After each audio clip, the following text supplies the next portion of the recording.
Hey guys, GTFREAK here with a brand new video featuring the FIA Manufacturer Series on our North American account.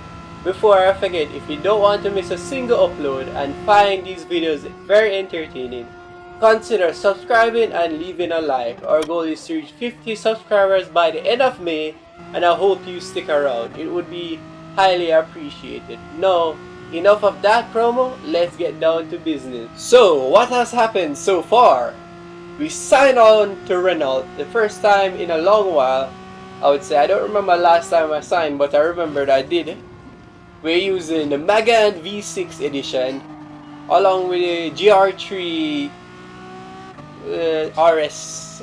Can't remember the entirety of the name, but we signed on to Megane full for this FI Championship. We skipped the first race of the Nation Cup. Karting isn't my style, so we skipped that. For a qualifying lap, we went into a couple of traffic right there, but we still managed to get away from that car. We know we're faster and we find a way to go around him, and we did. We should be able to put down solid laps, so I'm not too concerned about that. What I'm really concerned about is my race pace with other drivers on the track. In practice mode, I went along in the lobbies, a private lobby by myself, testing the fuel and testing the tires of this car.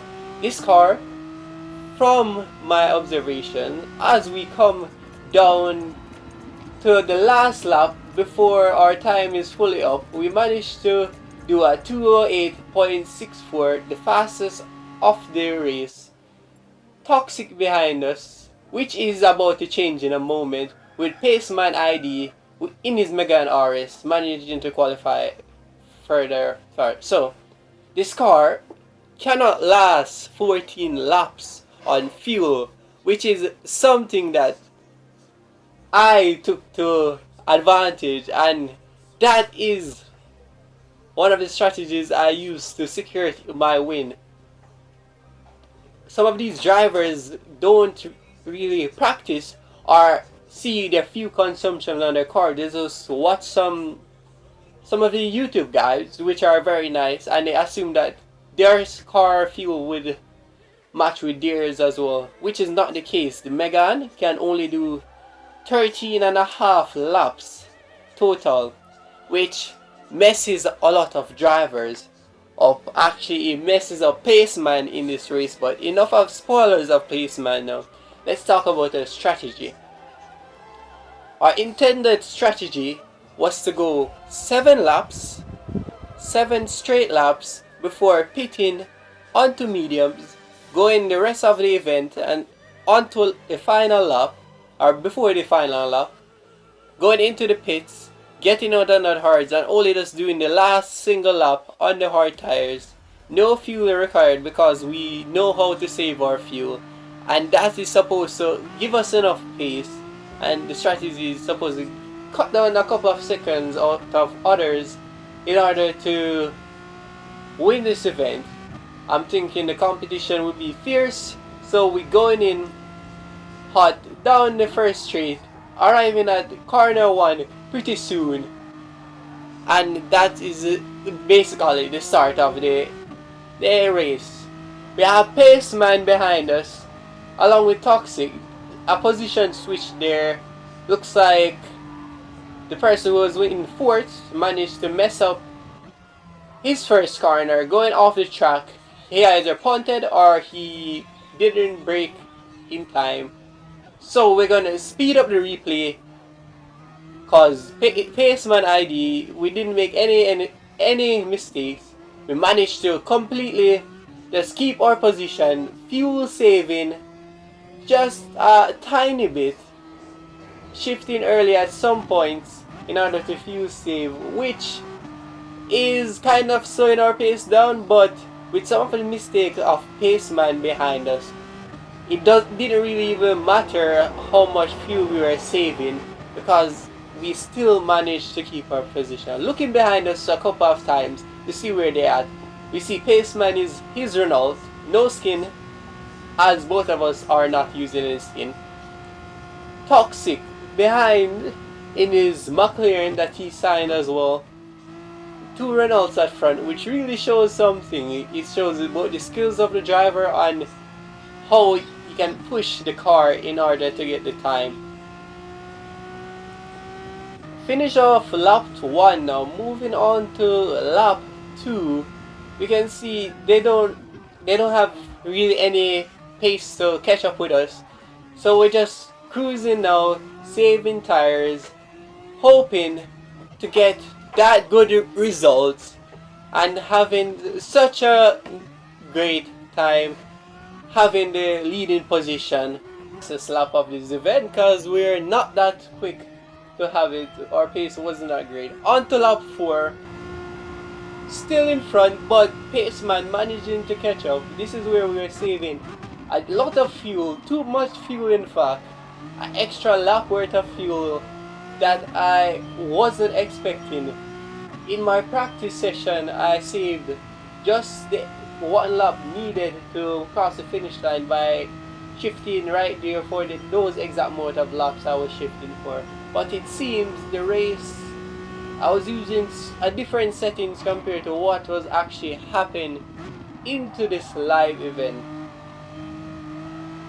So, trying to keep first position away from Paceman ID. We go up, we go through the S's, going around, just maximizing the exit right there, just reaching right up here where the first mistake happened. The sign disappears. I was looking out for the sign, completely didn't see the sign, mess up the corner completely, allowing Paceman to overtake, taking over the position. A mistake that cost us over a second, but we're trying our best to keep up with him, trying to get into that slipstream to at least stay on the pace, even though we made such a huge mistake at the beginning. Going through right here, we didn't take that as good as possible, but we still managed to hook it up. We are now close to 1 second flat behind Paceman. We caught up to him right there, and we go through lap 6 at our second position, now over 8 seconds faster than third place, which is very, very unusual to see two Megans destroying the complete field, not even leaving any space for any of these drivers to come back and try to compete with us.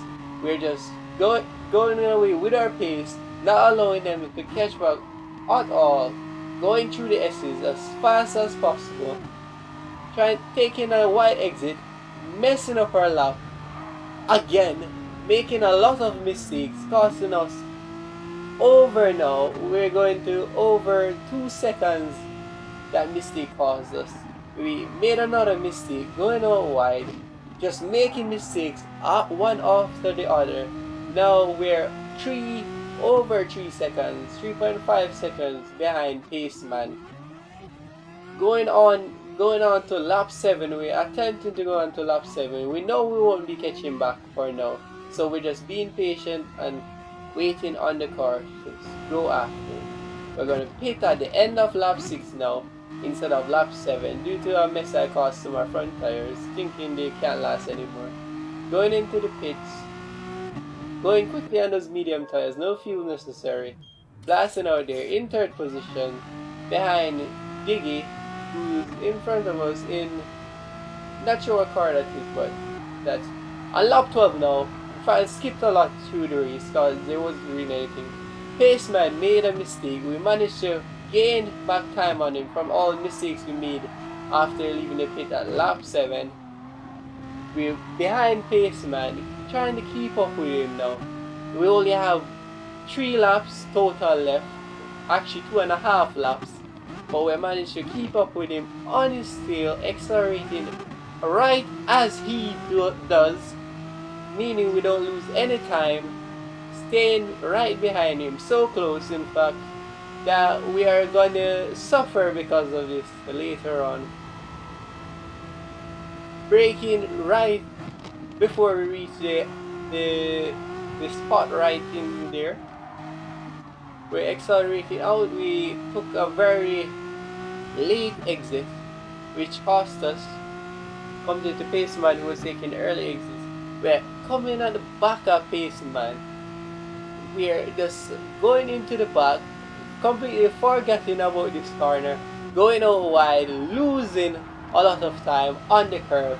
We managed to catch the car from completely spinning out, going back after Paceman ID, who is in his Megane as well, finishing off lap 12, on to lap 13 pretty soon, but trying to keep up with Paceman, ignore that sound, and going down onto the main street, going to the first corner.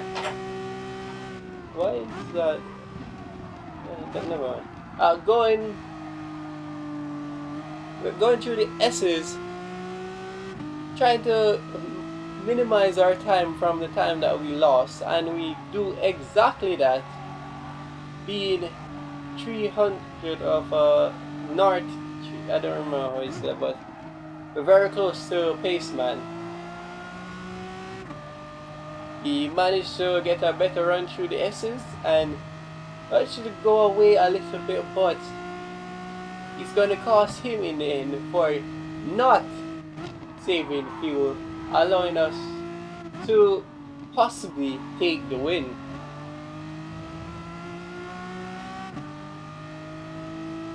Going up to the hairpin, we gain a little on Paceman.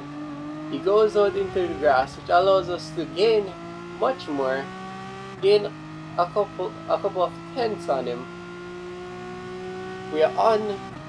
We're completely dominating this lobby, this manufacturer series race. Both Paceman and I completed 2 Renaults right here, helping out each other, slipstream for slipstream, completely going against the odds. With a 12-second gap from 3rd place, we're just completely doing what we're supposed to be doing. Finishing off lap 13 at the moment. We have to pits for those hard tires. We managed to gain enough distance behind Paceman. We lose it a little bit, but we still managed to be behind him so close as we jump into the pits, putting on those hard tires, ready to go away as quickly as possible. Looking at the amount of fuel we have 14% compared to Paceman 3%. He wasn't saving fuel at all, he wasn't burning fuel. And now we take 1st place with over 1.8 second gap to Paceman. All we have to do now is cruise it home, and this should be our win as we take the S's with absolute precision with these hard tires, finishing off the event. It was a great round. We are playing for over 100 points as we move on to the final lap, end of the final lap I should say, still keeping our gap towards Paceman, going through the back straight 130R as it's called, then braking right at the 100 before the 100 board because these are hard tires, trying to take this as smooth and tight as possible.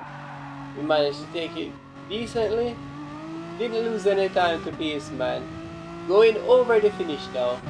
1st position, 1st win of the manufacturer series, a dub in the bag indeed, and that is how we did it. 1st place for us, 2nd place for Paceman, a huge gap towards 3rd place, but 1st win of the season, and that's it.